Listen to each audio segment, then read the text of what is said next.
ఆయన ఎలియన్స్ తోటి ఉన్న మన జనసేన పవన్ కళ్యాణ్ గారు, అపోజిషన్ పార్టీ జగన్మోహన్ రెడ్డి గారు, ముగ్గురు కూడా చాలా ఖచ్చితంగా దీన్ని ప్రైవేట్ అవనేమో అని చెప్పిన వాళ్ళే. అయితే మొన్న ప్రభుత్వంలోకి వచ్చిన కూటమిలో భారతీయ జనతా పార్టీ కూడా చాలా ప్రధానమైనటువంటి పాత్ర వహిస్తుంది, అక్కడ అధికారంలో ఉంది. భారతీయ జనతా పార్టీ వాళ్ళ ఫండమెంటల్గా క్యాపిటలిస్టిక్ ప్యాటర్న్ ఆఫ్ సొసైటీకే వాళ్ళ మద్దతు. ముందు నుంచి కూడా ఈ దేశానికి స్వాతంత్రం వచ్చినటి నుంచి సోషలిజాన్ని తీవ్రంగా వ్యతిరేకించినటువంటి పార్టీ ఆనాటి హిందూ మహాసభ, తర్వాత జనసంఘ్, తర్వాత భారతీయ జనతా పార్టీ.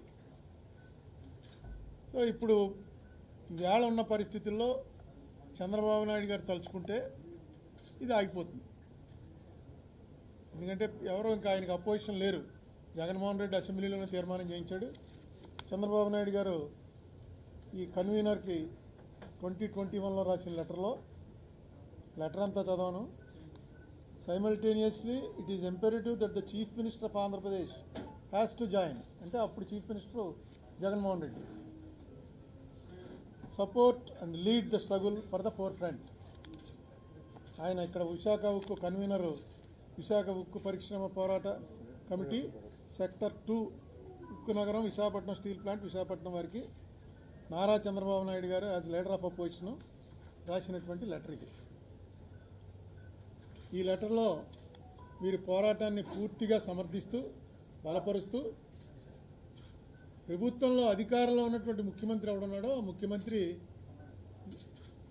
లీడ్ చేసి మా అందరినీ ఇది కూడా తీసుకెళ్ళి ఈ ప్రైవేటైజేషన్ చేయడానికి జరుగుతున్న ప్రయత్నాన్ని ఆపడంలో ముందుండాలి అని ఆవేళ అదే ఆయన రాసింది. Chief minister of Andhra Pradesh has to join, support and lead the struggle from the four front.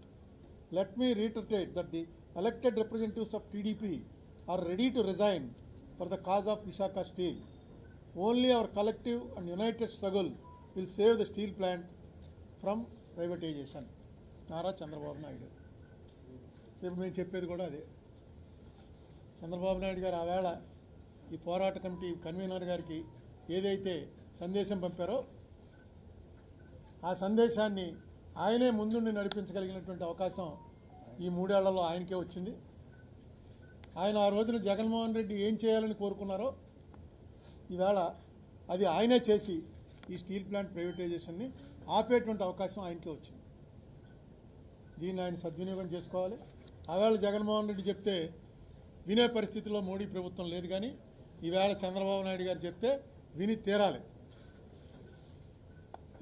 మేము కుదరదు అనడానికి, అపాయింట్మెంట్ ఇవ్వనడానికి లేదు, నిమిషాల మీద పోతుంది గవర్నమెంట్.